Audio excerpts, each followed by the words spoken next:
Well, that would help things, wouldn't it? So we're doing some upgrading. Thank you, Ace, for coming on in. I know it's late on a Sunday evening.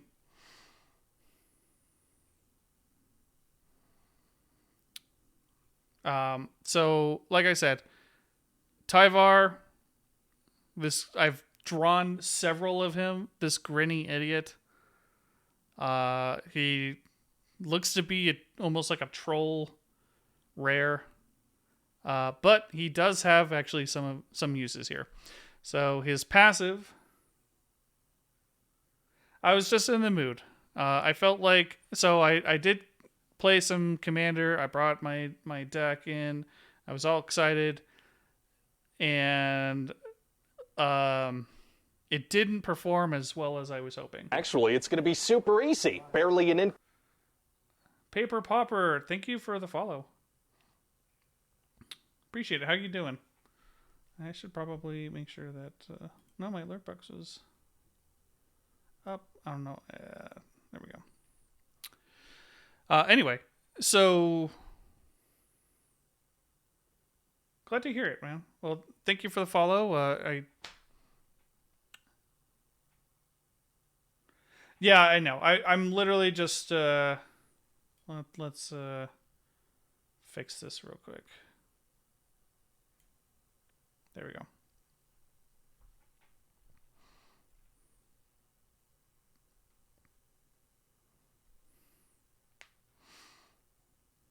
Yeah, hope that's better.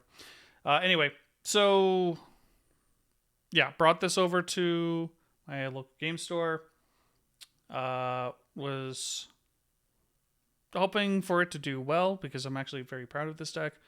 Unfortunately, it didn't do very well, and after talking with a few people, they kind of made the assessment that I was probably trying to do too much at the same time. So, kind of like going over everything that the commander can do. We have card draw. We have kind of a aristocrat theme going on here, and we also have landfall. And I think I was just kind of trying to be a little too cute with it.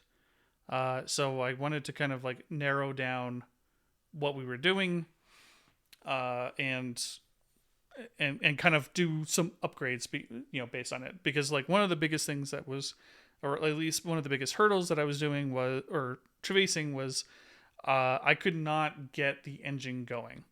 Once I got the engine going, then it was like everyone was scared of me and they tried to shut me down as fast as possible.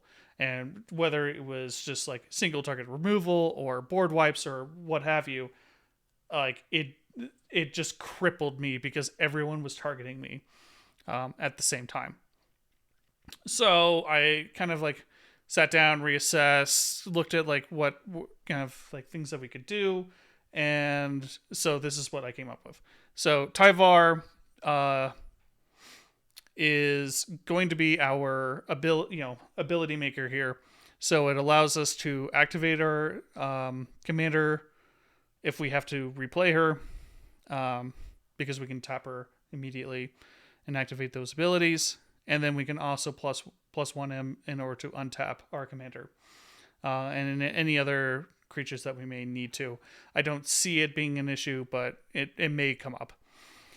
Nissa is also like something that's going to be great because she has a landfall trigger that whenever a land enters the battlefield, put a loyalty counter on Nissa, and we can -5 her, and then put a creature with converted mana cost equal to the number of lands you control onto the battlefield from either your hand or graveyard.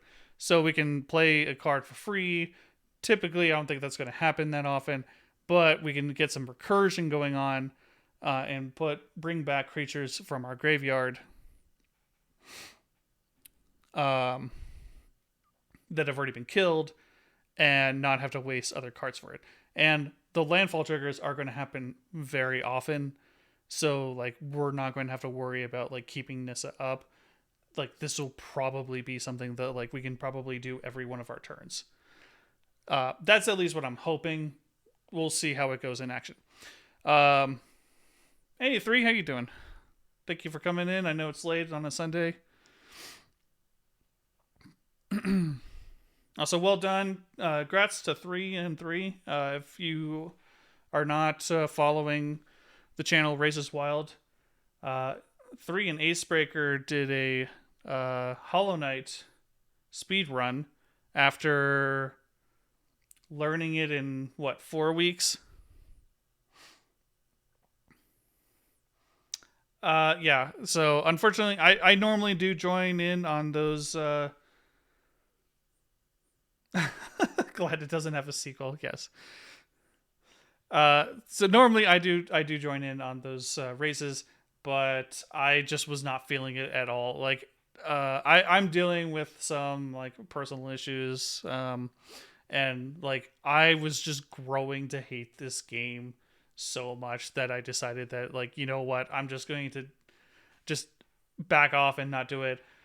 There obviously it just like worked out for the best because both Ace and 3, I think, finished within half a minute of each other, which was like a little over an hour. I know that Ace has gotten his sub 1 hour. I assume 3 may have also gotten a sub 1 hour. Yeah, so less than 20 seconds apart. And if I joined in on the race, it would have been like another 2 or 2.5 hours. So like it just wasn't going to work out. So congrats to them. They learned a very difficult speed run in a very short amount of time. So if you are interested in speedrunning or in Hollow Knight or just anything else, you should definitely check out both of their channels, or Races Wild, which we do every other Saturday, 7 p.m. Mountain Time, 9 p.m. Eastern. So anyway, back to this. One of the things that I've changed over here is EC, Tyrant of the Gyre Strait.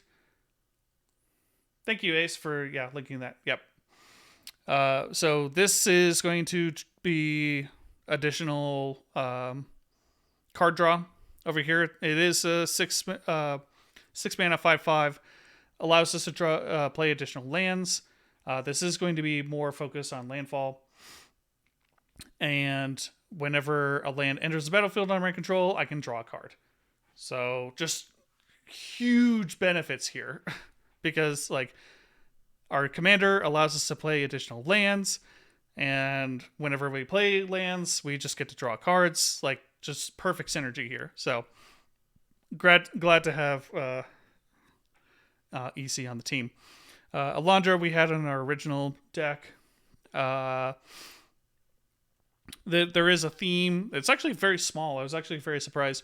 There's only so many cards in here that have the whenever you draw your second card each turn effects in here. But so this is one of them. So whenever you draw your second card each turn, you create a 2/2 blue drake with creature with flying. I don't think we're ever going to get to our 5th card. There are ways that I could do it. I didn't specifically purchase them, but I could also do it in other ways. But if I could, then all drakes and this creature get +X+X, where it's the number of cards in your hand. Not something I'm really focused on, but just having a creature that has flyers is going to be really good for me. So that's what I'm kind of working on. Avenger of Zendikar. Great card. Just like amazing creature here. Whenever it enters the battlefield, create a number of 0/1 green plant creature tokens for each land you control. Usually in this deck, even if I have like 7 mana, like I can get 7 lands out pretty early, like 4th or 5th turn, if I'm really like pumping out. And so having this and just having 7 land or plant creatures that whenever I put another land onto the battlefield, like they get +1/+1 counters, like huge creature that can easily come out. So obviously this has a lot of synergy with our commander. Blood Artist was also in the original, like whenever another creature dies, doesn't have to be mine. Super important to know. So whenever another creature dies, target player loses 1 life and I gain 1 life. Simple, easy, very aristocrat. Bloodghast. This is a new card. Bloodghast cannot block. It has haste if as long as an opponent has 10 or less life.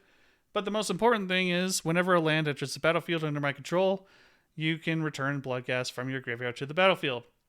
So, this is the perfect sacrifice fodder because it's 2 black, and then it continues to come return to the battlefield from your graveyard every time that you drop a land. Great synergy, like perfect sacrifice fodder. I don't have to worry about doing anything else. So, very good card. Butcher of Malakir. Surprised this is 50 cents. I think that this is because it's 7 mana and it's a creature, so it is susceptible to board wipes and creature removal. But it's a 5/4 flying, and whenever this creature or another creature that I control dies, each opponent has to sacrifice a creature. So I know that there's enchantments that do the same thing, and enchantments are a little bit harder to remove. But I think I'm kind of okay with doing this. I may switch it out for the. There is a black enchantment.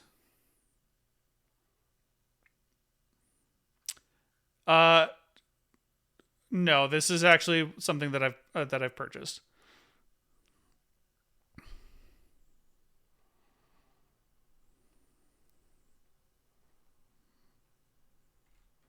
And going through the actual purchase price, the purchase price is actually inflated because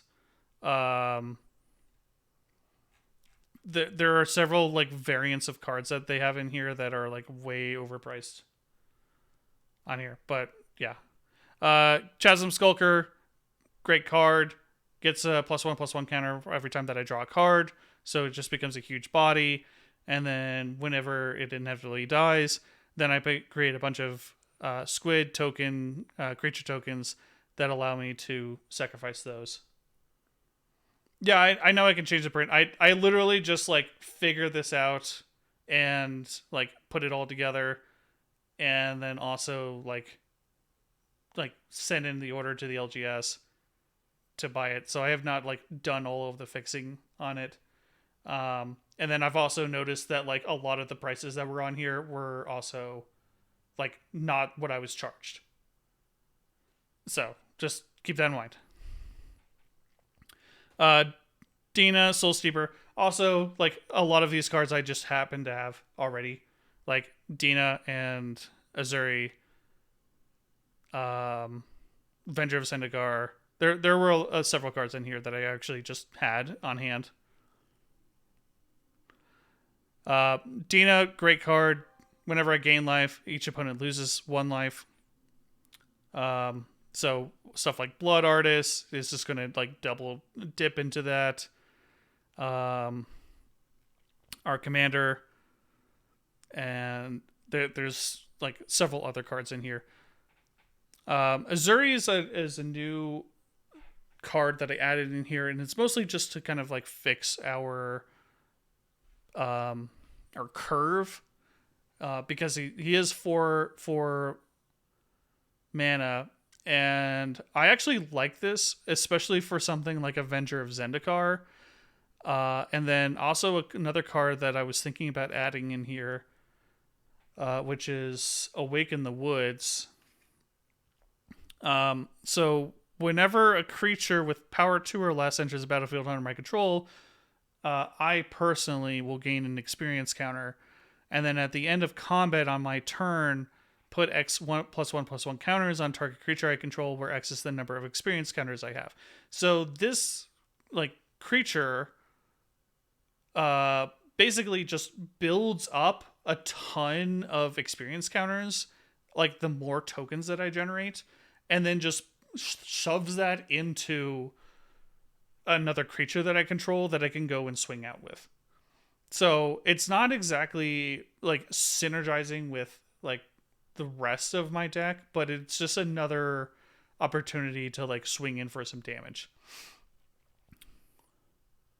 Fairy Mastermind, flash flying. Whenever an opponent draws their second card each turn, you draw a card. So like especially if someone else is playing blue, it allows you to draw cards, and then you can also pay 4 mana, and then everybody draws a second like a card.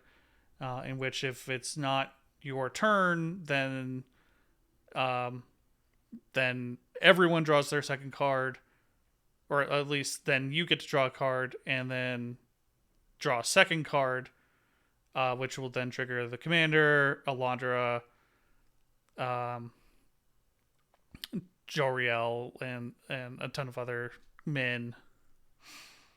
So, Gixie and Puppeteer, which we're going to talk about next. Whenever you draw your second card each turn, each opponent loses 2 life and you gain 2 life. And then whenever it dies, you can return to a creature with mana value 3 or less. We have plenty of 2 and 3 drop creatures here. Jadar, I believe, is a new one that we recently added. At the beginning of your end step, if you control no creatures with Decayed, create a 2/2 black zombie creature. So, perfect. You could just attack with a 2/2 if like there's no blockers, and then sacrifice it before the Decayed kicks in. So just nice sacrifice fodder. Jobriel also just creates a 2/2 whenever you draw your second card. Maloku, thinking about possibly cutting this for something else. It's a 2/4 with flying, and then I can pay 1 and create return land and create a 1/1 blue illusion. So if there is a case if like I need to have a land in my hand, or I just need a blocker with flying, there are some cases that this would still be useful, but 5 mana for a 2/4 with flying is kind of difficult, and it is kind of steep returning lands to my hand, but at the same time, like that is something that I want to do, is just more landfall drops. So right now she's staying in, but we'll kind of see. Min, whenever you also she does have some synergy with Min, when she creates illusions, and Min also creates illusions, but her illusions get +1/+0 for each illusion that I control. They don't have flying, unfortunately. But whenever an illusion you control dies, you may put a permanent with mana value less than or equal to the creature's power. So her illusions will get additional power based on the illusions that Maloku generates. And then if an illusion dies because I sacrificed it or what have you, I can then put permanents from my hand onto the battlefield, which include lands. It does not say anything. It just says permanent cards. So, Nadir Kraken is also something I was kind of thinking maybe is not the best. It just kind of depends. So whenever I draw a card, I can pay 1. I think I'm going to have open mana available here, but we'll see. But I can put a +1/+1 counter on the Kraken, which is a good blocker, and then it creates a 1/1 tentacle that is good sacrifice fodder. Obnixilis, fantastic card. Definitely a win con here. We can go infinite with a few other cards. But basically, landfall, whenever land enters the battlefield under my control, I can have a target player lose 3 life, and then you put 3 +1/+1 counters on Obnixilis. Fortunately, he doesn't have any sort of evasion or trample or anything like that, but he just becomes a giant body, and then just kind of slowly drains the life from other players. I did originally have Ogre Slumlord here and Ophiliomancer. I think it's just probably better. So Ogre Slumlord was 5 mana, 3 and double black, and then whenever another non-creature token or a non-token creature dies, you create a 1/1 black rat creature token, which included any creatures. So I was really pushing to have him have this on here. However, the problem is not like keeping the engine going in this deck. It's just getting it started. So waiting for a 5-drop to start generating rats that I would then be able to sacrifice was not like as viable as having a 3-drop that automatically always will generate you snakes every turn. And that's where I kind of like decided to cut the Ogre Slumlord and go with Ophiliomancer.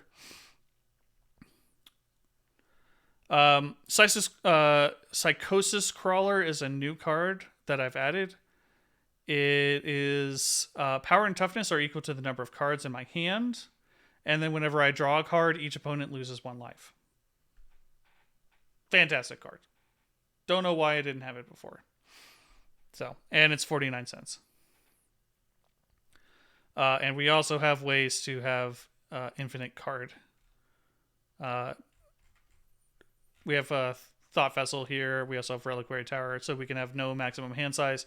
So this can just grow into infinite power. Corrigan Ranger, I'm also considering cutting, but I do know that there is some synergies here of like returning forests to my hand and then being able to play them again. It allows me to untap my commander and then do the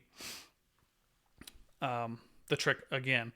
Reshmi is a new card that I just recently found, and I'm kind of interested to seeing how this plays. No other deck on EDH Rec has this, and so we'll just gonna have to see.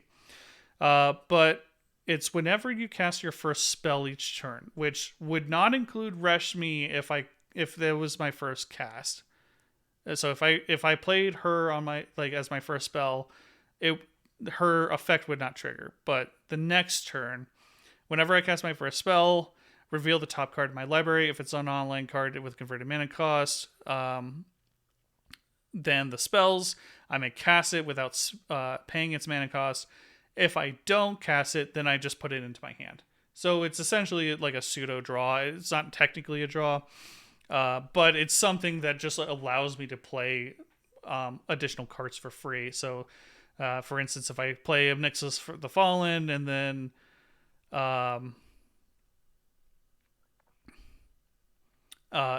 got like Jorel or something or Min, then it's just an extra 3 mana that I didn't have to spend.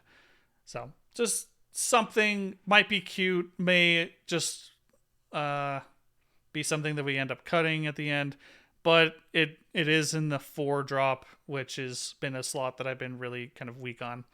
So Royal Elemental, this is a new card and it's quite interesting. This replaced Rampaging Baloths, mostly because I didn't know what I was going to do with a bunch of 4/4s. Because I don't have anything that's like make the big, the 4/4s trample and like kill. It's just I just have them and they're probably just going to be sacrifice fodder. So this one, a lot more fun. We'll just have to see how it goes. So it's a 3 triple blue, flying 3/2, and then landfall. Whenever a land enters the battlefield under my control, I can gain control of target creature for as long as I control Royal Elemental. So all of a sudden, my opponent's creatures now become my sacrifice fodder.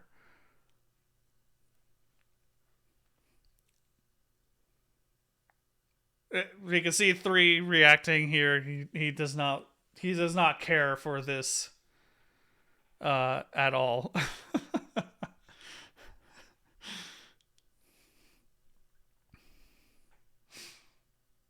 Yeah.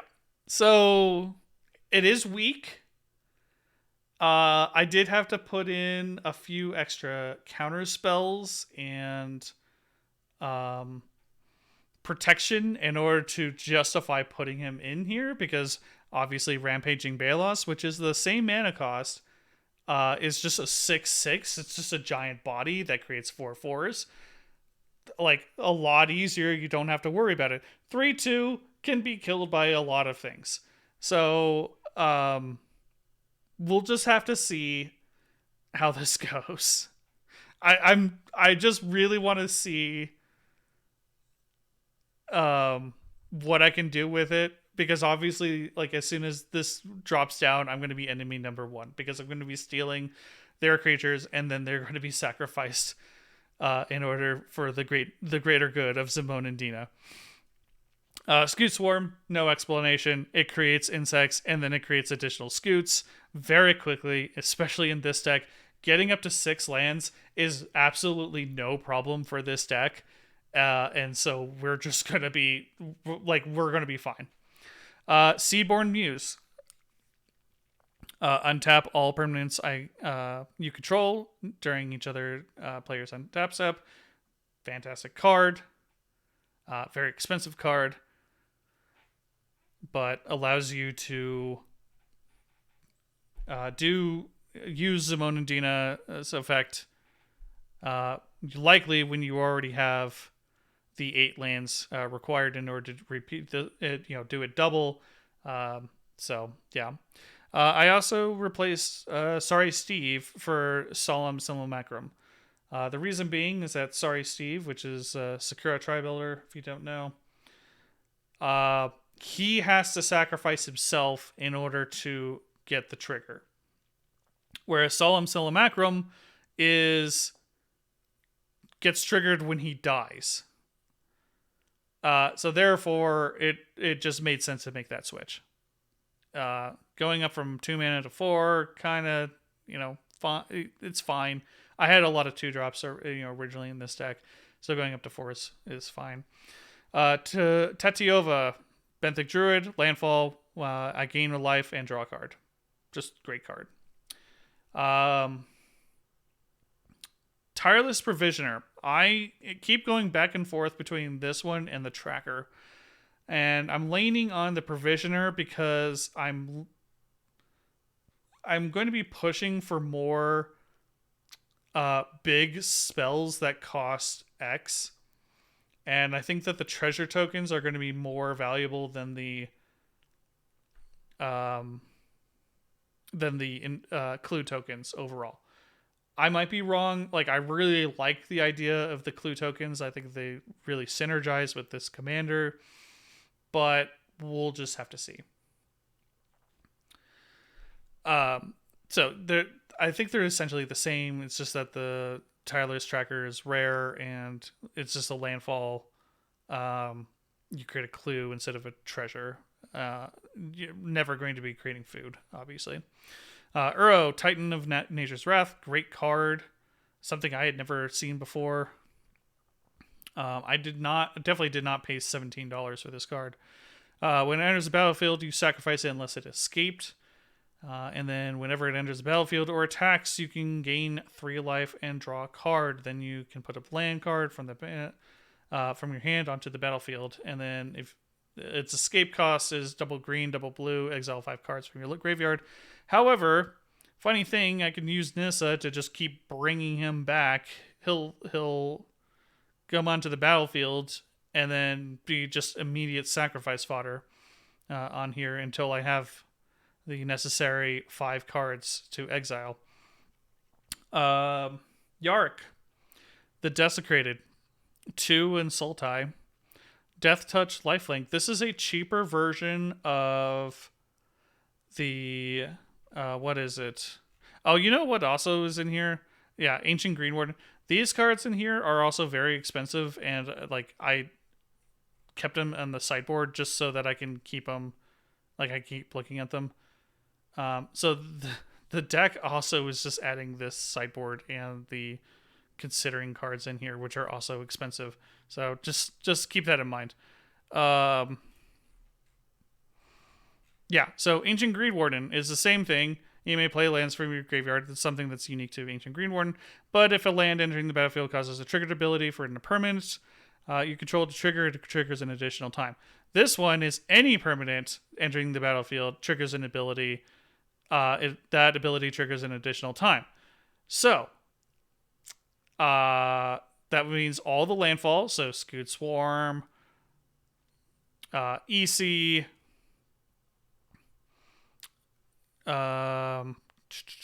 Tatiova, Obnixilis, all of these landfall triggers will trigger an additional time. However, Yarick has it's the permanent, so Nissa will also be triggered. This will also trigger Azuri as an additional time. So anytime that I generate a creature with power 2 or less, I'm going to get 2 experience counters instead of 1. So I'm very excited for the synergy here on Yurick. Zimone, I originally did purchase for this because obviously Dina is in here, so you know both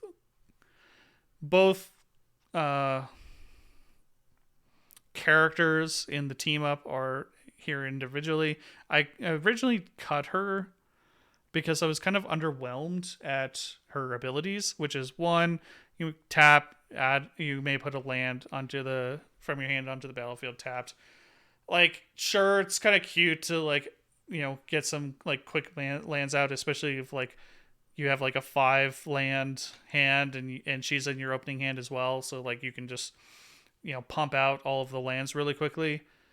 But then I noticed that she has the 4-drop as well. When I was like, oh, it's just pay 4-drop, tap, draw a card. And then I didn't read the second part, which is if you control 8 or more lands, draw 2 cards instead. So this will just trigger all of the draw 2 things here. So the commander, Alanda, Chasm Skulker, Joriel. I can now see the synergy here. So I'm gonna try her out. We'll just kind of see how this goes. And then Zilliport Cutthroat is basically Blood Artist, but it's only creatures that I control, and each opponent loses 1 life. So that's the creatures. I'm gonna take a real quick bathroom break, and then we'll be right back.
Okay, sorry about that.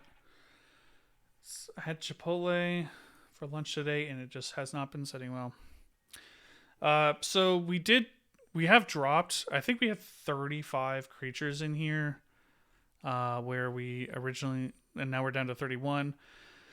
So some creatures that we got rid of were Ogre Slumlord,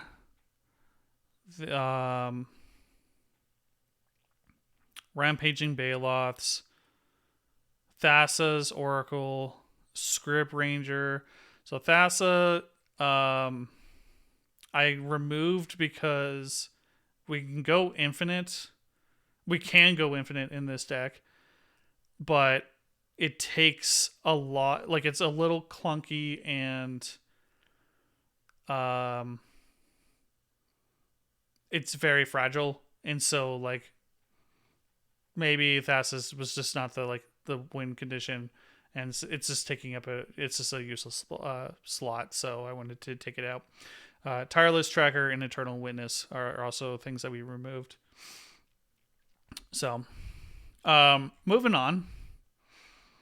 So going on to sorceries, I did return Cultivate in here. The reason why is it allows me to pull in 2 land cards, and this took out Sky Shroud Claim. Sky Shroud Claim allows you to search for 2 forests. They do not have to be basic, and bring them onto the battlefield. But unfortunately, other than basic forests, the only ones that I had in my deck, like the dual forests or the triome, they come into the battlefield tapped. Is there ever a reason not to have Cultivate in green? Not usually. The reason I took it out was because I usually already had like the mana, and so like I was looking for more of like getting the dual lands out, and which I really didn't care. So Sky Shroud Claim was a little bit better because it's just 4 mana, and it just allows me to search for any forests. Whereas this one, like, it's the same. It gets 2 basics, and then puts 1 in the battlefield tapped, 1 in my hand, and I think this offers me a little bit more flexibility, allowing me to time when I'm going to get the additional landfall trigger. So that's my thinking for it. We'll just kind of have to see how it goes. Diabolic Intent I did throw in here.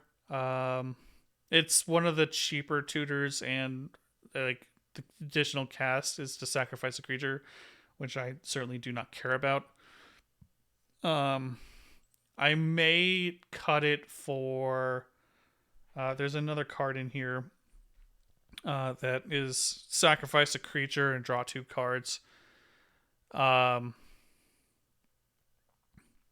I may use that one to kind of like cheapen the cost of the deck, because like I'm drawing so much that it really doesn't matter, but at the same time I kind of want to tutor, like I want to have some tutor in here so that I'm allowed to win the game when I need to. There's also like stuff like removal, safekeeping, stuff like that, that, you know, if I know ahead of time, I can go ahead and tutor the answer, and then make sure that I can do what I need to do in order to save whatever I need to do.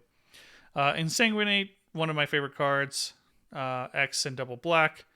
Each opponent loses X life. You gain. So this is where the X, like, really going to start pushing for doing X damage in this deck. So it's just like get all the land out as fast as possible, and then win the game with Insanguinate. In Garrick's Wake, I like the idea of this card, but it's so expensive, and I don't know when. Like, a lot of times when you realize that you need to destroy all creatures other than the ones that you control, like, it's usually too late because of like haste or, you know, additional damage that's coming in. I'm keeping it for now, but it may be cut. The reason it's in here right now is because Damn is like another $20, and this was $2. And this might have been like $1 when I bought it.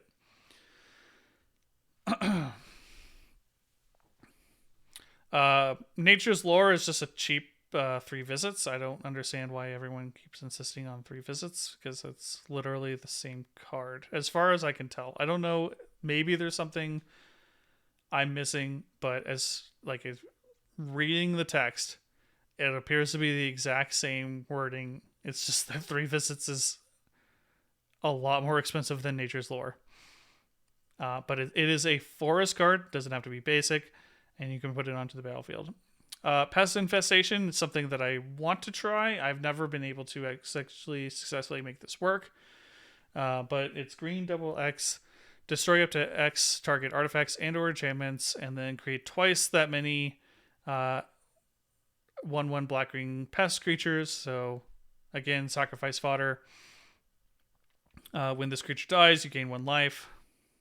Like, just great overall card, I think. But maybe it's, I don't know. Maybe it's just not going to work in this deck. I don't know. We'll see. Sylvan Scrying, search your library for a land card. So this is a land tutor. We have Reliquary Tower, Bajuka Bog, and then these bounce lands. Those are the ones that we'll probably likely tutor for in here. Torment of Hellfire. This is also a card that I've used before in a landfall deck. Maybe I change it out with something, but it's X and double black. Repeat this process X number of times. Each opponent loses 3 life unless they sacrifice a non-land permanent or discard a card. So usually a game ender right here. I don't want to. Problem is, like, both Insanguinate and Torment of Hellfire in my landfall, like my Jund landfall deck. So I kind of feel like I'm just repeating myself over again, but at the same time, this is really good cards. They end games. Kind of hard to say no to them. Villainous Wealth, funny card. Not necessarily the best card, I'll say, and also something I may just cut and for something better. Target opponent exiles the top X cards from his or her library. You may cast any of them with converted mana cost X or less from among them without paying their mana costs. So, hilarious card that you can just dig through your opponent's deck and just cast anything that you want. Especially if you're like X is 9. Looking at Nature's Lore in 3 visits, the price difference is really weird. I know. I know. It's super weird. It's a sorcery. Search your library for a non-basic forest card, then put that card into the battlefield, shuffle your library. It's the exact same as Nature's Lore.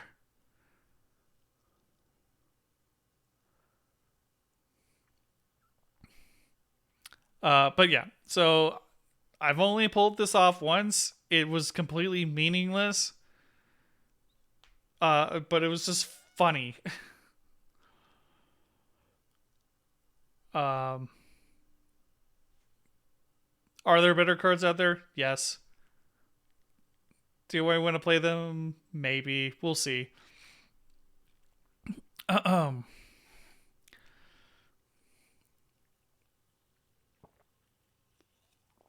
Anyway, so best I can think of is that people want both cards in their deck. Possibly. I also know that Nature's Lore has been reprinted dozens of times, whereas 3 Visits has not. So, I did cut a lot of land tutoring out of this deck because one thing that I realized was that I was tutoring so much land that like I didn't have enough cards to play with, essentially. So like I could easily get up to like 6, 7, 8 land by the first couple of turns, and it was just because I had so many cards that were just grabbing lands and ramping. So we're kind of pulling back on this a little bit, which is why We removed crop rotation, which is one of my favorite cards of all time. We removed um, Skyfall, whatever the hell it is.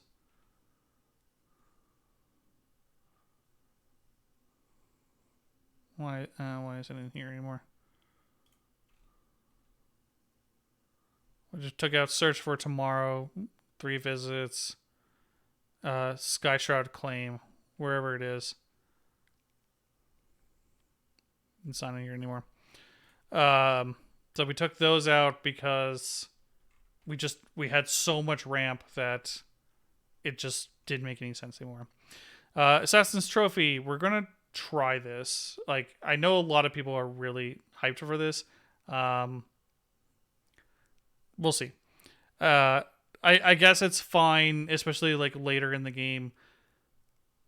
It is target permanent, so it's not necessarily a creature. I think generally it's going to be a creature, but we'll see. But its controller will be able to search a library for a basic land, put it onto the battlefield, then shuffle. Beast Within, classic green removal.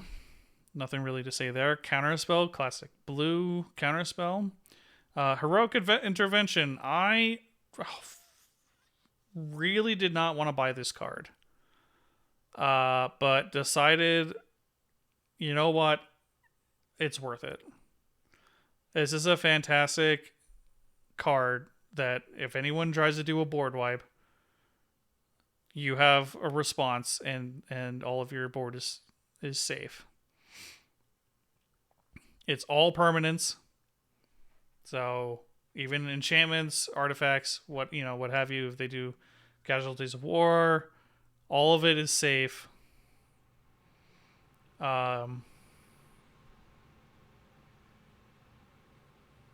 Is it worth $26?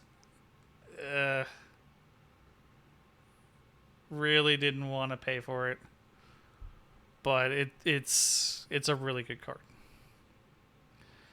Infernal Grasp, great removal card. Creature, you can lose 2 life, totally fine. There's no like stipulations on it. I think there might be like Doomblade or something like that. That might be a little bit better, but it's good. Joint Exploration, I switched out Growth Spiral, and there was another card in here. So Growth Spiral is you draw a card and you can put a land from your hand onto the battlefield. Joint Exploration allows you to scry 2, then draw, and if it was kicked for a green, so it's 3 mana, then you can put a land card onto the battlefield. I think this is actually a better card than the other. There's 2. There's like Eureka Moment or something like that, which is 4 mana. It's just draw 2 cards and you can put a land card. I think this is just overall a better card. It allows me to like cycle out anything that I don't really want. Okay, apparently 3 has just been sitting on a Heroic Intervention and didn't realize just the value of his cards. Sounds very familiar, considering that he was sitting on what was it? Pearl Medallion. Also didn't realize how much it was worth.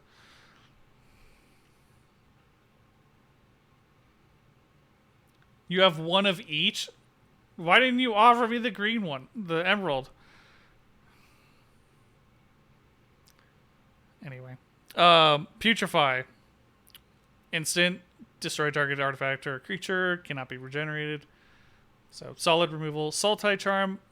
We'll see. Probably better than Putrefy, now that I'm kind of looking at it. So you could choose one. Destroy target monocolored creature. So, probably most creatures that are not commanders, per se. Unless there is a monocolored deck going on. Or you can destroy target artifact or enchantment, or you can draw 2 cards and then discard a card. So overall, like, everything here is something that can be used, and we're gonna do. This I also like had to bite the bullet and just ended up getting. I was thinking about getting an offer you can't refuse, which is a lot cheaper, but I was talked out of it because an offer you can't refuse is the same thing. It's counter not 3 is sitting on a gold mine. I think he is. So Swan Song is counter target non-creature spell, and then the that spell's caster gets 2 treasure tokens. So I thought that was okay. There's another card. There's another counter spell that allows the controller to draw 2 new cards, which I was not like all that keen on. And then there's like another one where it's just like you have to pay 5 mana next turn, otherwise you lose the game. So this one I think is just the best out of them because basically the controller just gets a 2/2 bird. But yeah, the price kind of reflects it. Tamiyo's safekeeping. It was either this or Tyvar Stand, but I had a Tamiyo lying around, so I went with this one. Tyvar Stand is better in some ways because it's you target creature gets hexproof and indestructible, and you can also pump it up. Tamiyo, on the other hand, allows you to target permanent, so it could be anything. It gains hexproof and indestructible, and then you just get 2 life. So Tyvar's, if you have, like, if you're doing like some sort of block, like for like death touch or something, and you're able to kill it, Tyvar's is slightly better in that sense. But like Tamiyo, I think it just has more. It's just a broader card that's a little bit better. And then Terra Sunder is one of my favorites, absolutely. So for 1 in a green, you can exile target artifact or enchantment, or for an additional 1 in black, so 4 mana, you get to exile anything, any permanent. I guess it's non-land, but artifacts. So before we had Soul Ring and Arcane Signet because I thought that that's all I really needed. Then I was thinking a bit more. I think Swiftfoot Boots is key here, especially for targeted removal. So just giving something hexproof, like not necessarily the commander is going to get haste. Maybe if the Swiftfoot Boots are lying around and I have to recast my commander, like this will be useful. But I'm really just looking at this for the haste, or I'm sorry, for the hexproof. I was also kind of considering Lightning Greaves, but this is just a cheaper alternative. I think I can swing the extra 1 mana cost for Swiftfoot Boots. Thought Vessel, just you have no maximum hand size. It's just an additional Reliquary Tower in case I can't get the Reliquary Tower out. I've been fighting adding this to my deck, but was told I should just do it. Illusionist Bracers. This is actually something that I found on EDH Rec and realized just how powerful it is.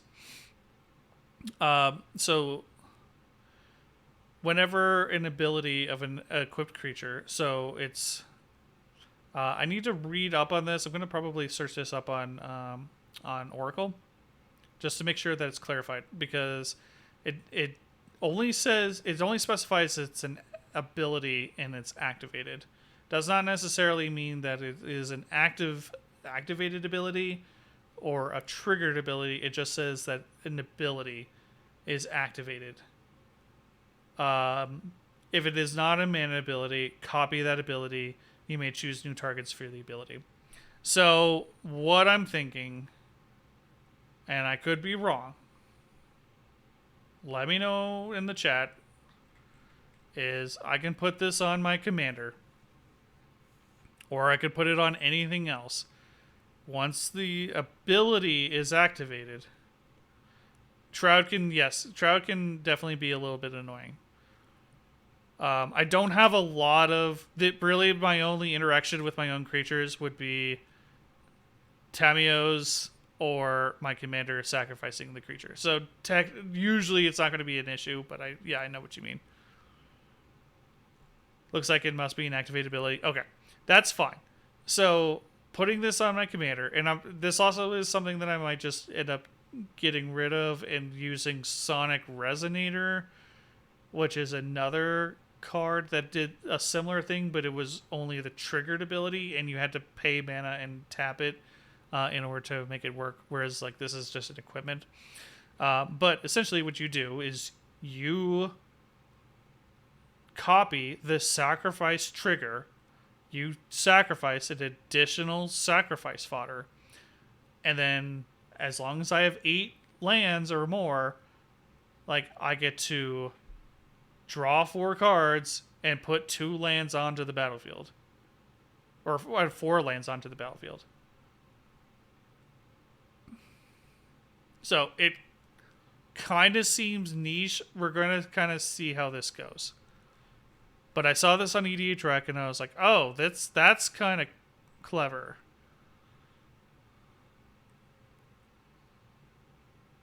So, like, one of the things I noticed was that, like, I would be able to sacrifice one thing, maybe 2 if I had Tyvar or the Corrigan Ranger out or something like that per turn. But now I can just have this equipment attached to my commander and don't have to worry about it anymore.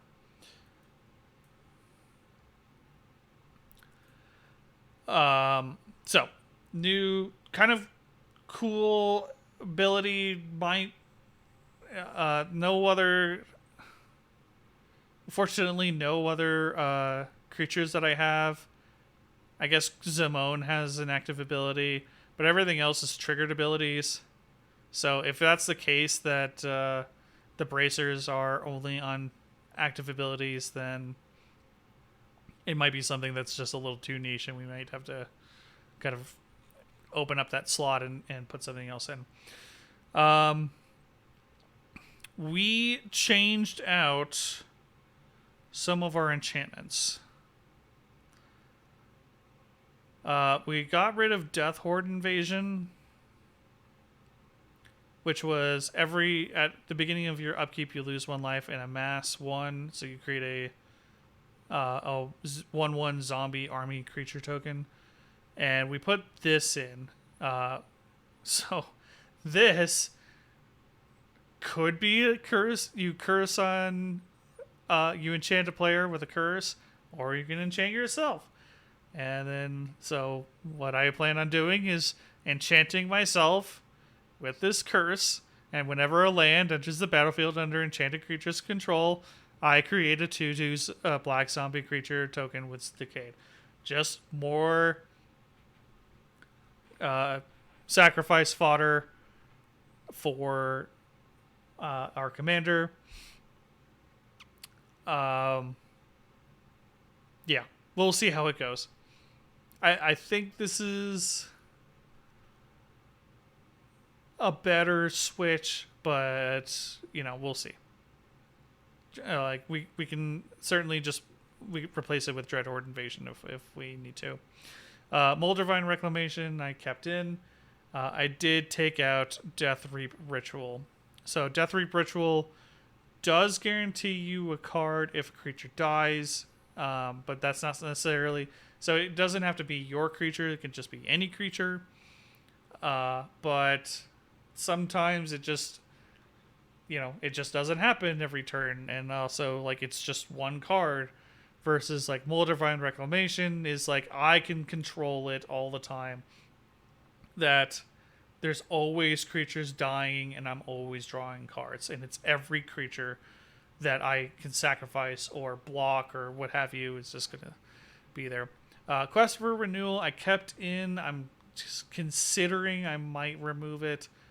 We'll see, but it's kind of like a It's a cheaper version of Seedborn Muse. You have to get 4 quest counters on it, which is really easy. As long as like whenever a creature you control becomes tapped, you put a quest counter on it. If there are 4 or more quest counters, untap all creatures you control during each other player's untap step. So it's not all permanents like Seaborn Muse, but it gets the job done. So you can untap on everyone else's turn. Retreat to Koralheim and Retreat to Hagra were in there before. Retreat to Koralheim is part of our infinite combo. So essentially, there's 2 different landfall triggers that you can choose from. First one is the one that we're going to definitely be doing, which is I can tap or untap target creature. Or I could scry one, but let's be honest, I'm going to be doing the untap target creature. And then if I have a bounce land that is constantly bouncing itself, and then I'm just constantly sacrificing creatures to my commander, and then landfall triggers are just generating creatures, I have an infinite combo with this.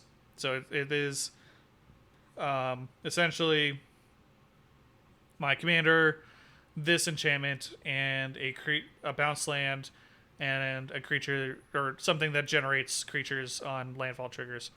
Not super hard to do, but I have not gotten it to work quite yet. But it is definitely an infinite combo. Retreat to Hagra just allows me to ping each opponent, or I can give a target creature +1/+0 and death touch. So if I do need to block, I can put a land down, tap, sacrifice a creature, put a land down, give something death touch, and then kill a problem creature swinging at me if necessary. Teferi's Ageless Insight. If I were to draw a card, except for my draw phase, I draw 2 cards instead. Great card. And then we're down to our lands, and this might change just a little bit, but we'll see.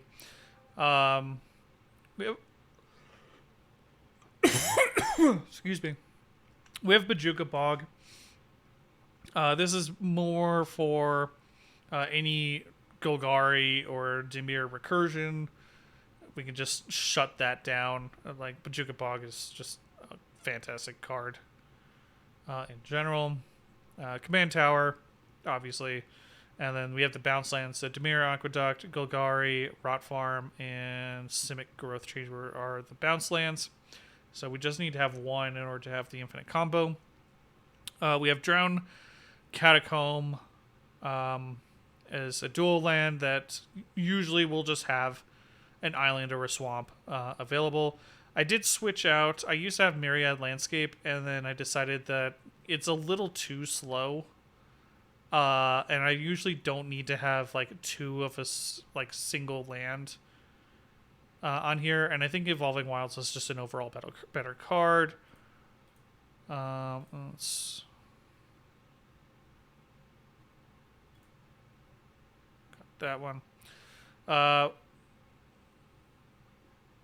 We might switch out like the lands a little bit. Right now it is 11, 5, and 4 for Forest, Swamp, and Island specifically. That might change a little bit depending on now that we have our final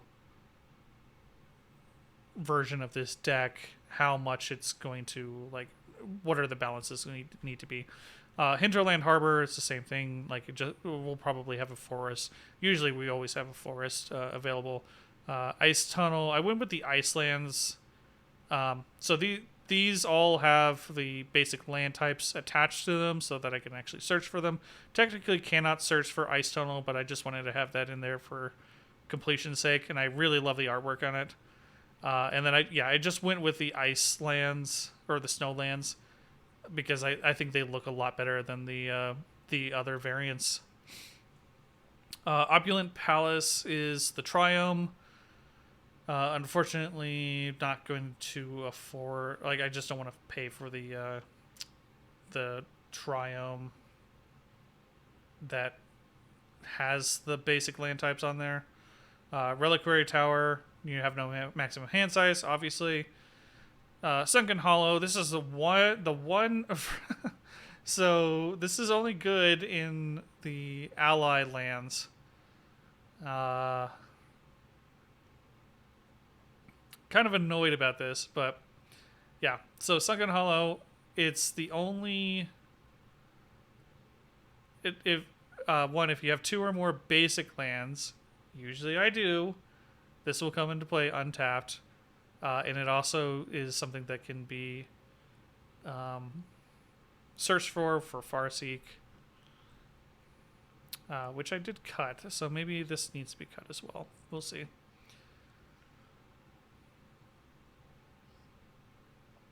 I don't know. It's 49 cents. I don't think it's that big of a deal. And then Woodland Cemetery and then the final Snowland as well. So that's the deck. So we're down to 35 lands. We were 36, but I think we're fine with it. We'll see. Any thoughts, questions, concerns, comments?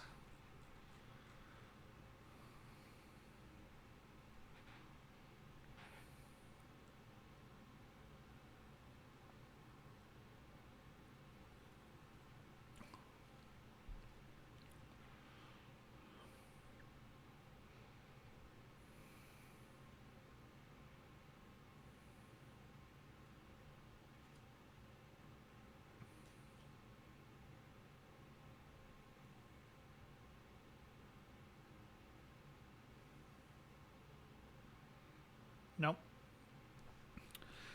There are a few cards that obviously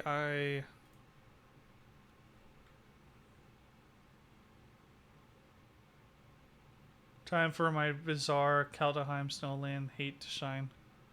Sure. If you got that. So yeah, we kept most of the cards here that we had originally started with. So stuff like Seeker of Skybreak. I really wanted Childred to work because I cracked two of her, and I really wanted to make that work. But yeah, I have no way of guaranteeing that an opponent has 8 or more cards in their graveyard in order to activate her. But this is another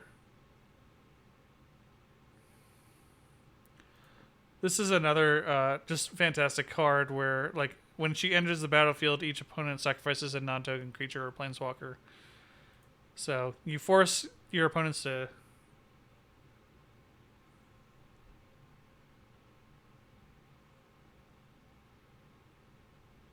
Okay, one sec. 3. You force your opponents to sacrifice their creatures. Then you flip her, which doesn't take a whole lot, honestly. It's 10 mana. And then for each opponent you destroy. So like before they had to sacrifice, so they got to choose which creatures they destroyed. When you flip her, you get to destroy up to one target creature or planeswalker they control. Then on Saga 2, each opponent discards 3 cards, then mills 3 cards, and then Saga 3, put all creature cards from all graveyards onto the battlefield under your control. Exile the True Scriptures, then return to the battlefield.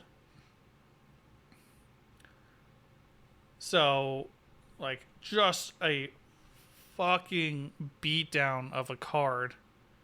And I have 2 of her. I also have Childred, the Whispering one, which I don't know what I'm going to do with that. And then once Saga 3 hits, then she flips over, and then she ETBs again, and then they have to sacrifice a non-token creature or planeswalker. It's absurd. Like, this card is so good. I just wish that I had like a full-on Shieldred deck, because I could do like Shieldred, the Apocalypse as the commander, and then just have a bunch of just draw hate, wheel, like just forcing every opponent to wheel, like everything, just like shoving everyone's cards into the graveyard and forcing them to draw more cards, and then they're just constantly taking damage every time that they draw cards. Like it would be, you would be the most hated person in the table, but it would just be so glorious, like as you're just constantly doing this.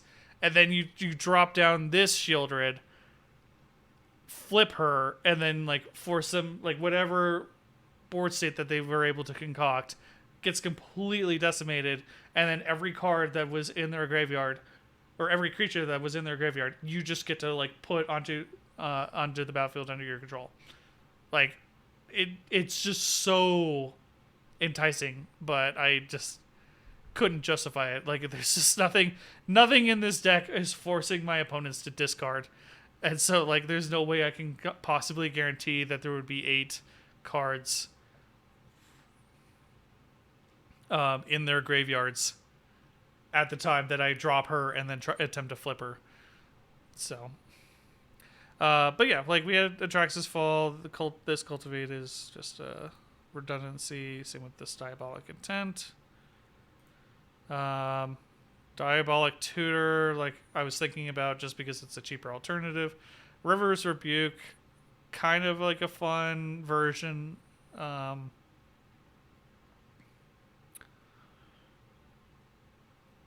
But it's only targeting one player, and for 6 mana, like I kind of wish it was like a Cyclonic Rift or something. Yeah.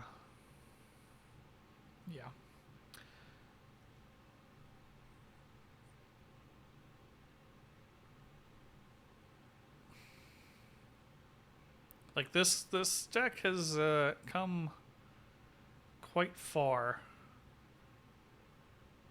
from where it once was.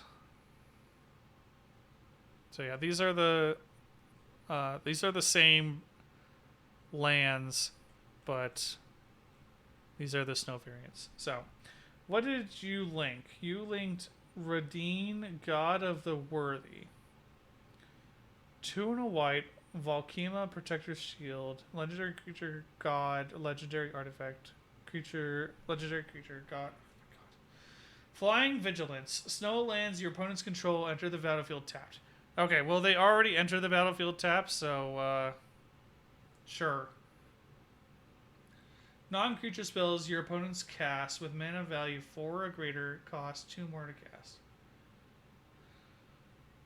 If a source an opponent controls would deal damage to you or permanent prevent one of that damage. Yeah, okay.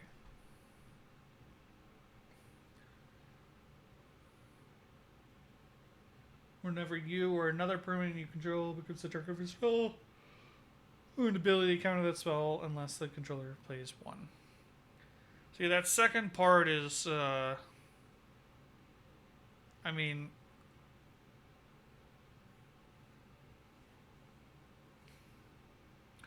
second part is not as great as the first one.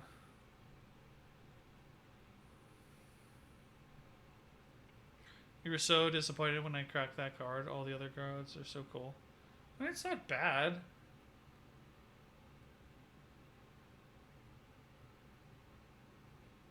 Like, the Pillow Fort is always...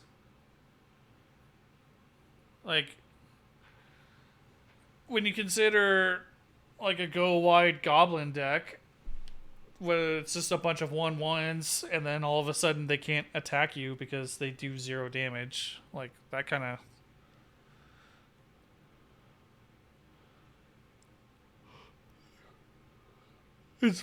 It's kind of funny because someone was just talking about mono white staples, and they mentioned that card.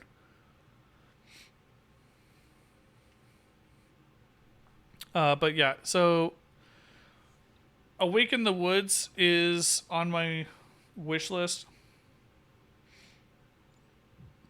You pay X and double green and create X 1/1 green forest dryad land creature tokens, which are affected by summoning sickness. Here's the thing, though. They are Dryad land creatures, meaning they trigger landfall. So I pay X, means I draw X cards, means I put X 1/1 counters on each plant I control. That means uh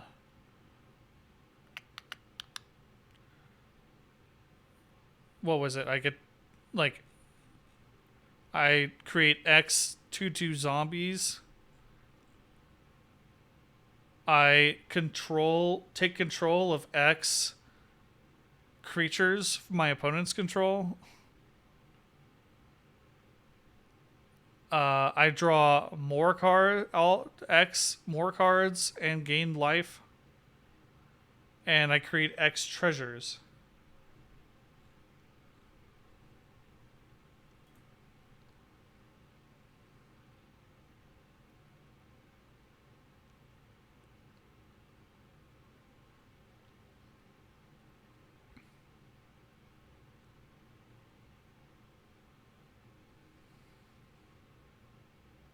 And then every time that I gain a life, Dina Soul Steeper will just drain that life from the opponents. So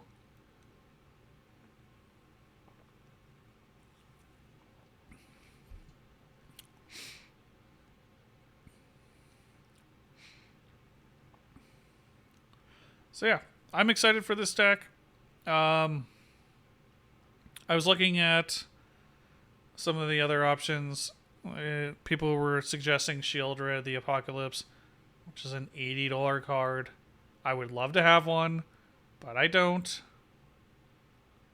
For those of you who don't know, it's a Shieldred the Apocalypse is a 4/5 Phyrexian Praetor with Death Touch. Whenever you draw a card, you gain 2 life. Whenever an opponent draws a card, they lose 2 life. So, me drawing a stupid amount of cards each turn, I'm just going to be gaining a bunch of life. And then Dina Soul Steeper is just going to be knocking them down.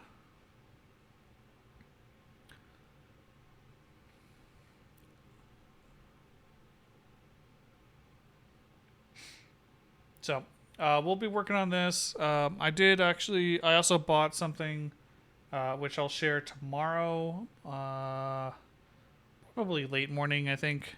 I think we're going to try to go a little bit morning into the afternoon rather than like early morning.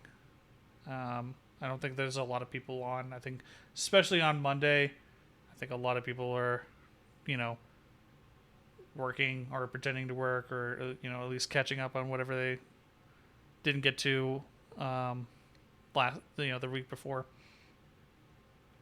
So we'll probably kind of like shift over to like a late morning, early afternoon stream, and then we'll stream on Tuesday. Monday morning meetings, exactly. Can't watch the stream while also in the meeting. I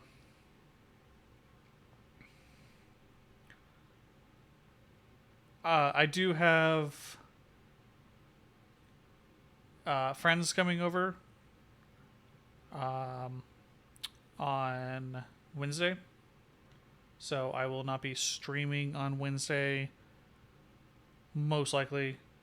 And they'll be staying for a week. So most likely I'm going to not be online. I'm going to try to get through at least another video so we can show the next episode of Evening Commander. I'm also working on a third episode already for that as well.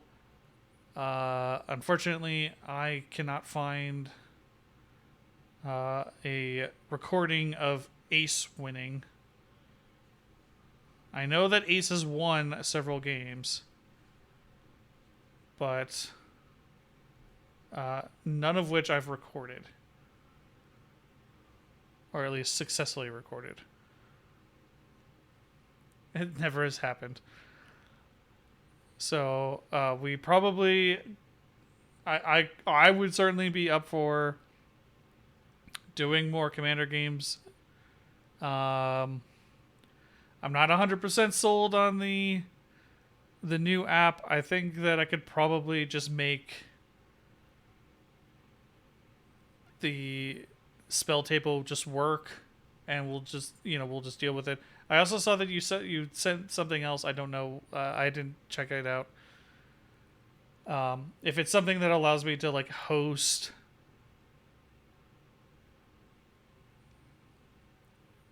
like like a video conference or something, and insert that into our spell table, like on OBS, like that would be great.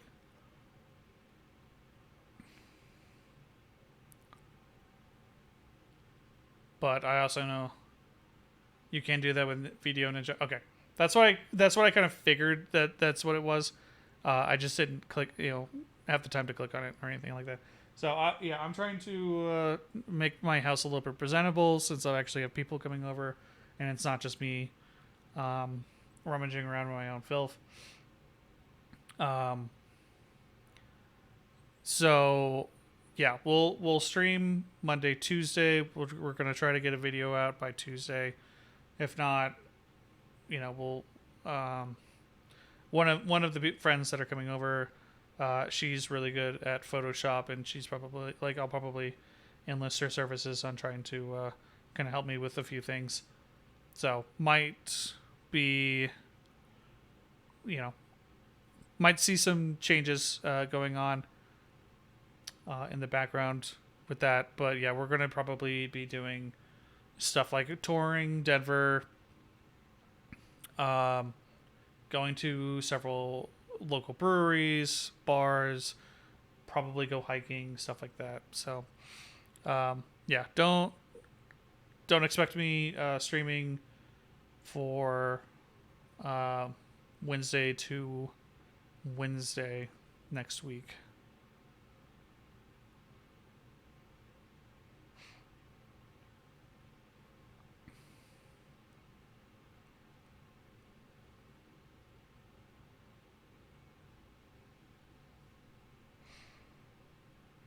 But yeah, so what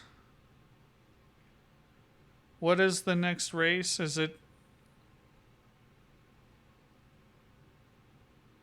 the Breath of the Wild bullshit? We're just gonna pretend that we know what we're doing and just fight Ganon.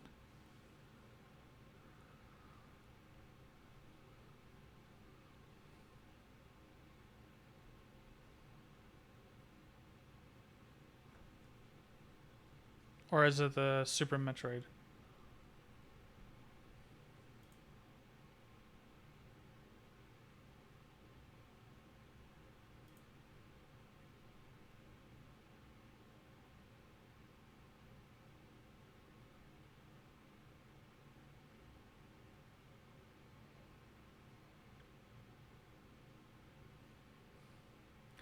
I don't want to do it.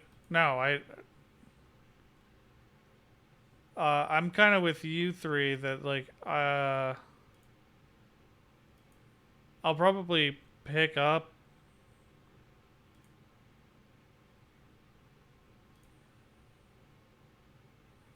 Tears of the Kingdom, but I'm not like over enthused about it.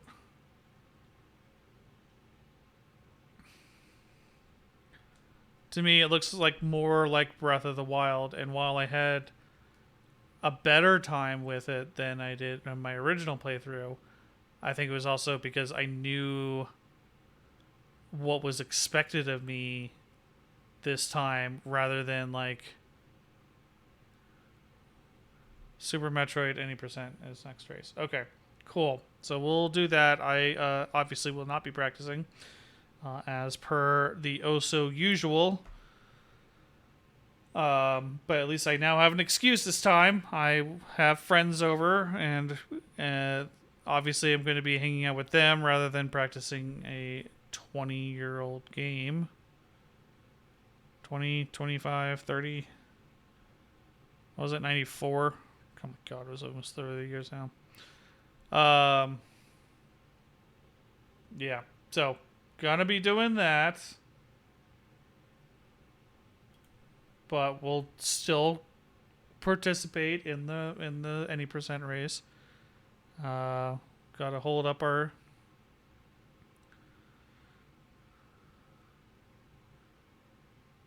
And then the race after, I want to do a blind race of Kamiko. What the hell is that?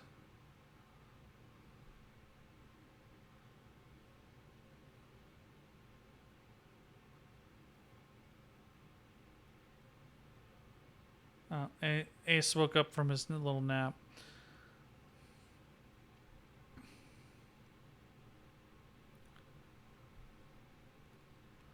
I'm sure it's going to be heralded as the most amazing game and the second coming of Jesus Christ.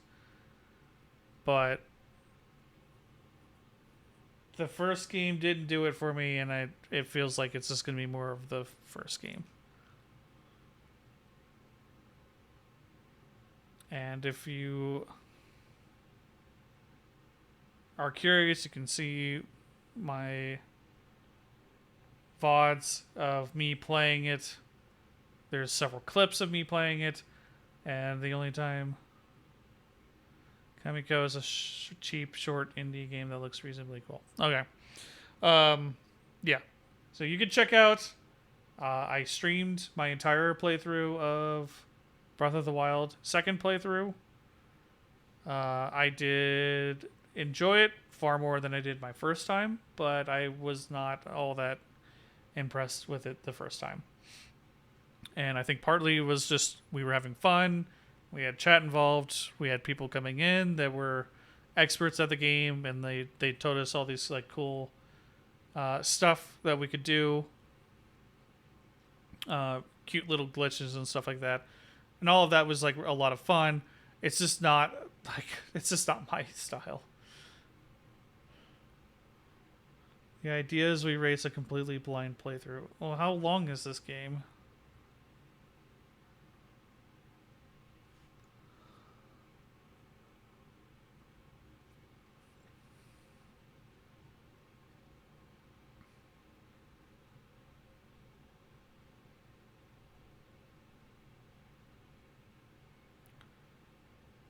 Two hours on time to beat. Alright. Guess we'll see.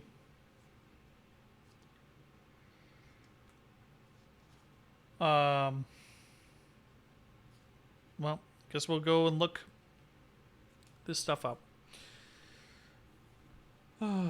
Anything else?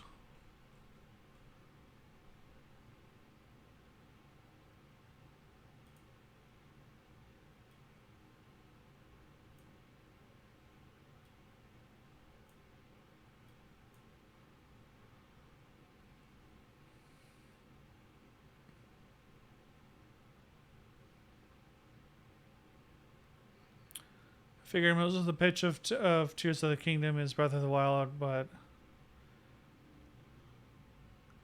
I think it's going to be Breath of the Wild, but like here's cool stuff that we thought about implementing, and then like we couldn't the first time around, and now we're getting to do everything that now that we have time.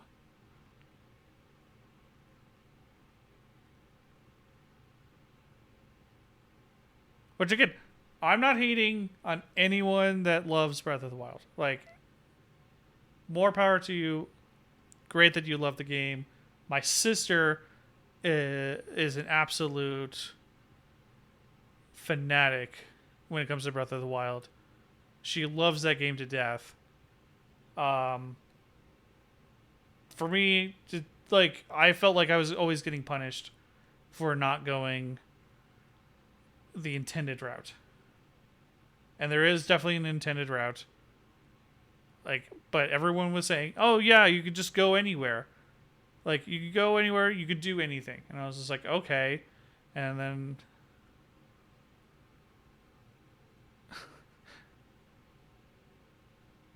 okay, you say that, but there definitely is.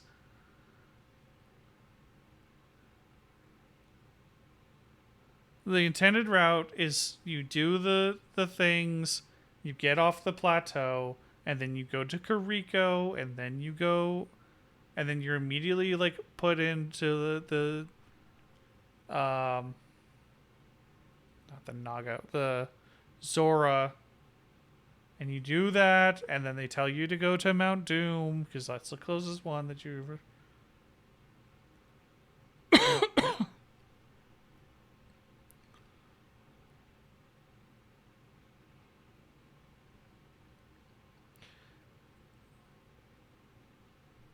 But like, not Mount Doom, whatever the hell um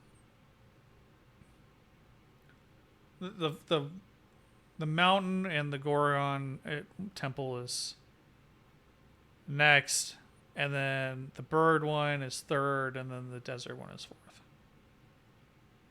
Like the game naturally shoves you in those directions.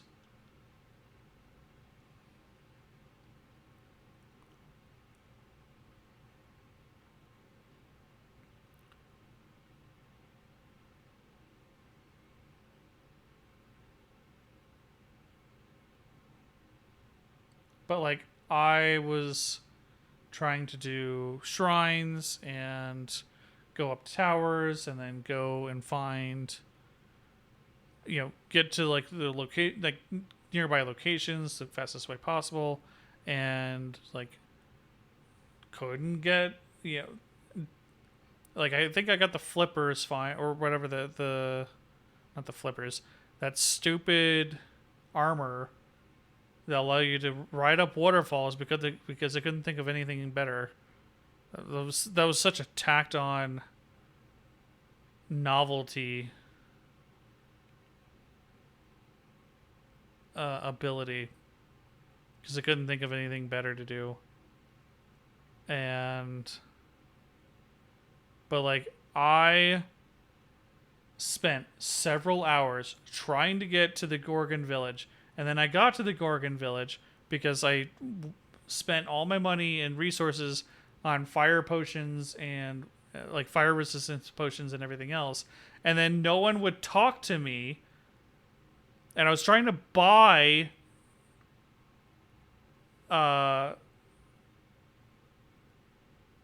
equipment that would allow me to like withstand the heat from the Gorgon village. And then it just turns out that there was just a random Gorgon that would just give you something that I completely skipped. I had never there was no way, like I had to look up on a map like where the fuck this stupid Gorgon was. And you cannot tell me that that was not an intended path.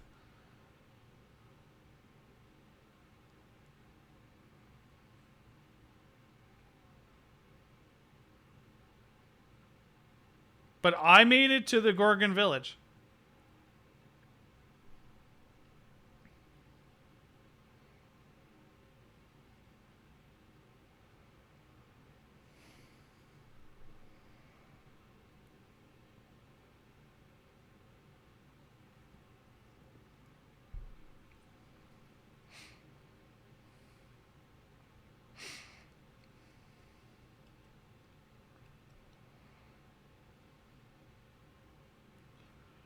But, all right. Well, I think I've taken up too much of your time.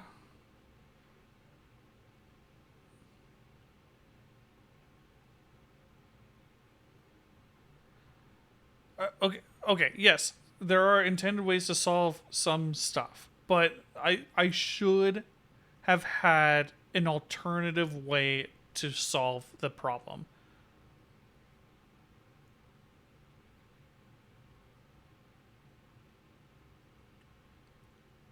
Okay, but like in Elden Ring, I do not have to go and talk to a specific NPC in order to get to a different, like another location. or in order to progress the main quest. Like, there's nothing in Elden Ring that does that. That completely locks you out. Now, there are a lot of things that are, yes, intended, like you said, that make your life a whole bunch easier, which was what I was following. But there's nothing in there that, like, there was no way that I could get to that lizard without talking to that specific Gorgon.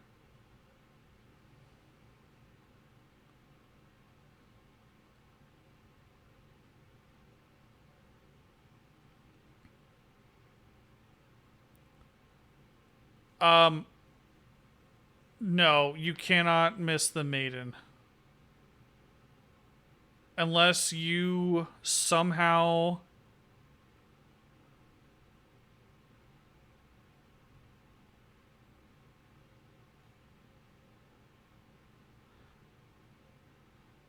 Because the maiden spawns after the fourth. Like, there's a specific campfire that she spawns in, or.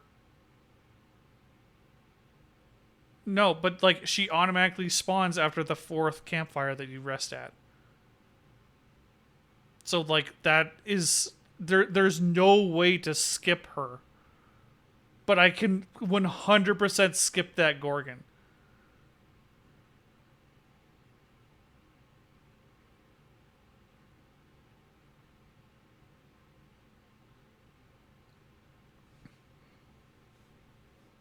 Yeah, I mean, like, I think there may have been a build or something like that, like, but no, like, there's a specific campfire that.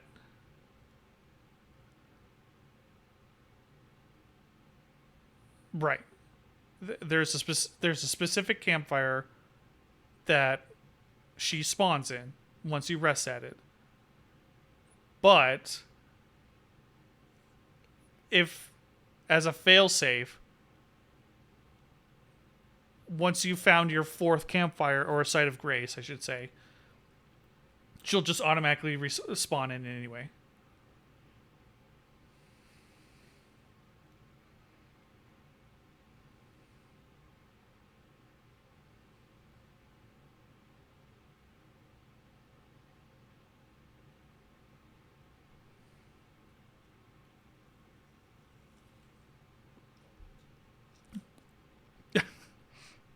But I agree that there's things in Elden Ring that you could obviously, like, easily miss, such as meeting Rena.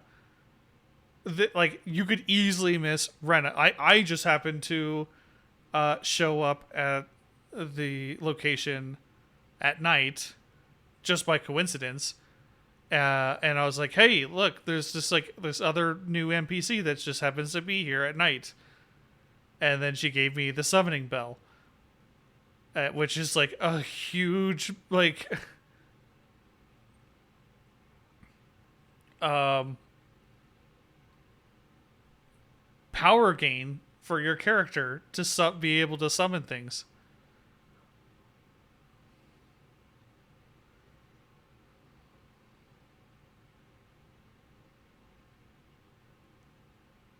Yes, there is and there is one particular boss that it, because, well, like, the first boss, there's, like, a chain, like, something you can chain down the first boss, but it's like 5,000 runes or something. uh and I've never felt the need that, like, it was required, but it's something real nice to have. But again, it's not required. You can beat the boss without him.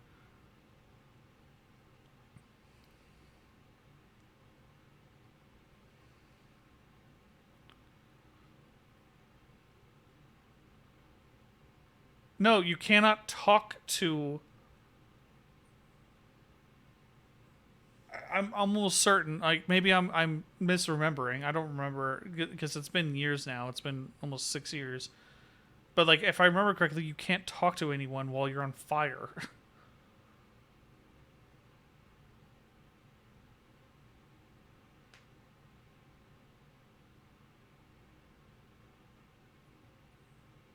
And I guess also to your point, you don't need to do the divine. You don't have to do that divine beast. No, I didn't catch on fire, but again, I don't remember exactly what it was, but I think maybe it was just like,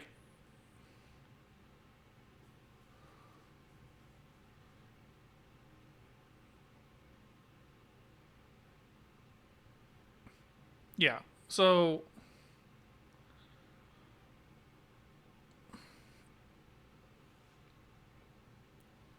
we just made Ace's case for him.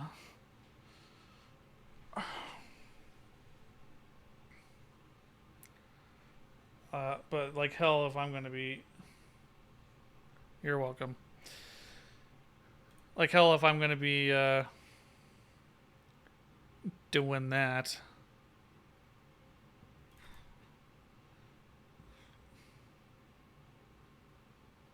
27% battery. But yeah, we've got all the cards here. You always sound so done. It's also late and no, you're good, man. Like I understand. You're hyped. I don't want to take away anything from your hype.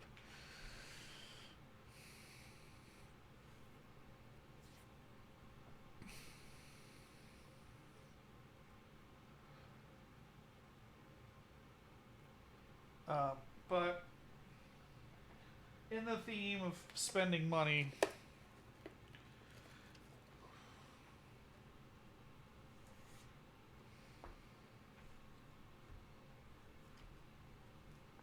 guys are a bunch of haters. That we are.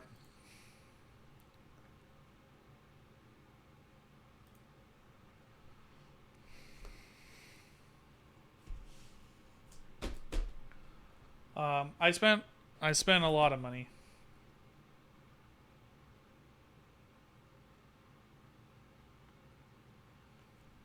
So we'll be opening this tomorrow. And regarding not having a video of me winning, what would you like to say, Ace?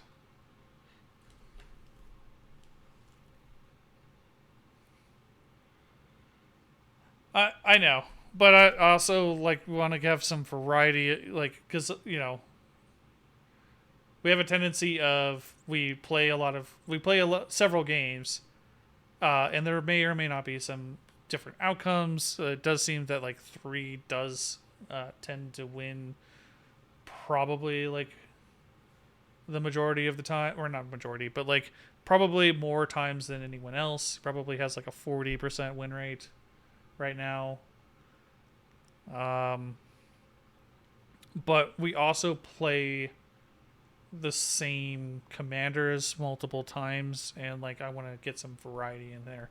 So I do want to at least show, have, best of show for everyone, and then also kind of demonstrate other commanders that we play.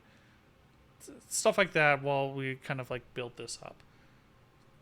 Maybe it's just, not something that is completely necessary, but that's just the intention. But so just if I assume Ace is just unaware. 3, I assume you probably know what this is.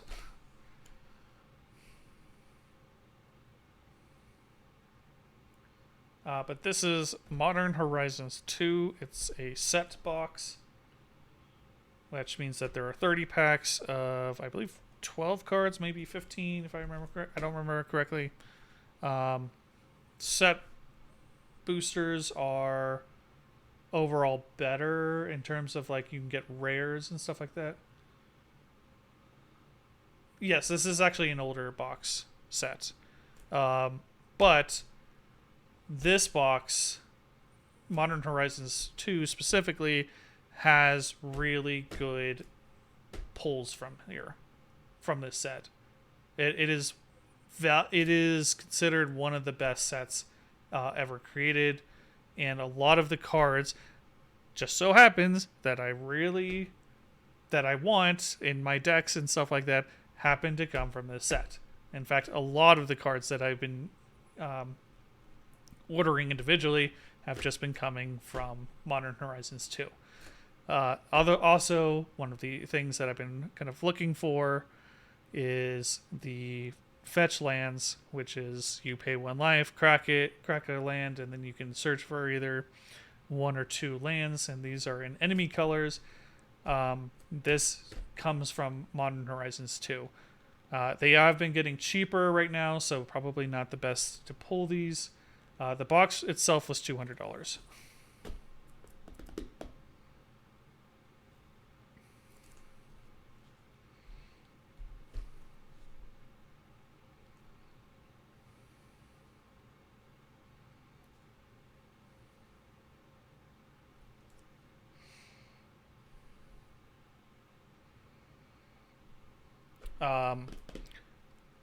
This is the box that Ragavan originally came from. Ragavan is still an EDH card. I have no real anticipation that I'm going to be pulling him out of this box, but I do hope to get like something like an Esper Sentinel, which is a $30 card.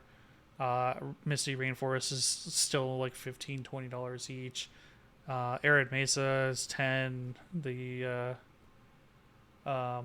Tainted Field is like up in the like $20 era. Like, so like there is an expectation that you can probably crack, or you can probably pull about like 3 to 4 fetch lands in one of these boxes. So that's what I'm kind of hoping for. We'll see what happens.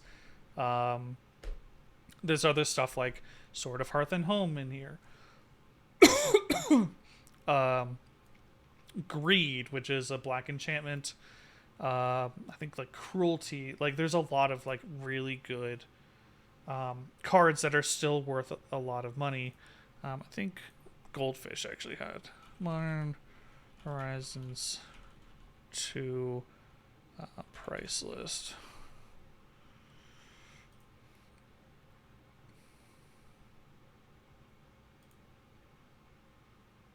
So I apologize if this is a little bright. We don't want the MTG. We want tabletop price. So you can see over here. So Ragavan, $64. Solitude, $40. Endurance, $40. Fury, $40. Heroes of Saga, $32. Esper Sentinel, almost $30. Scalding Tarn, which is the crack land, fetch land. Misty Rainforest, these are $20 each. Cabal Coffers, $20. Like there's a lot of like really good cards in here. And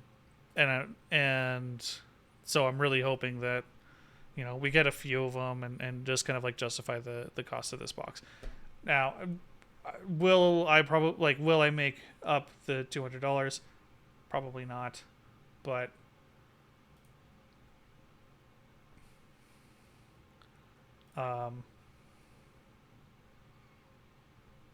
you know, it's still fun to crack open boxes like this, and having some actual fetch lands would be nice, like in the future. Like, say for this deck, a Misty Rainforest, not bad to have.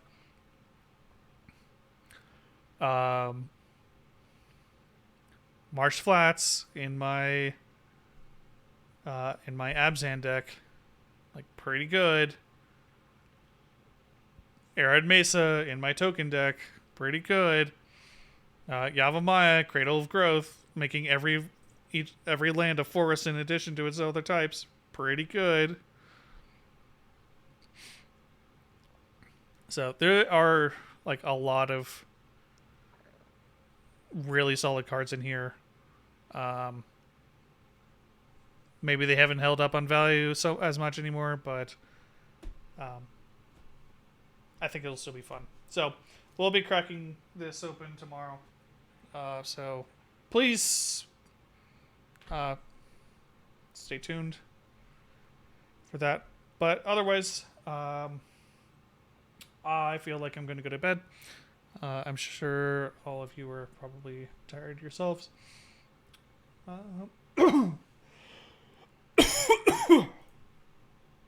See if anyone is online. I kind of doubt it. It's Sunday night when it's pretty late.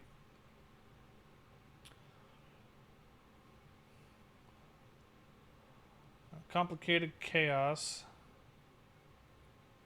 Fortify is playing Fire Emblem.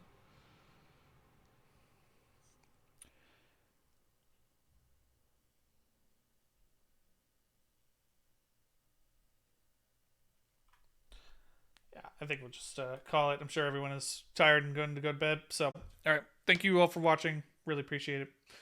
We'll see you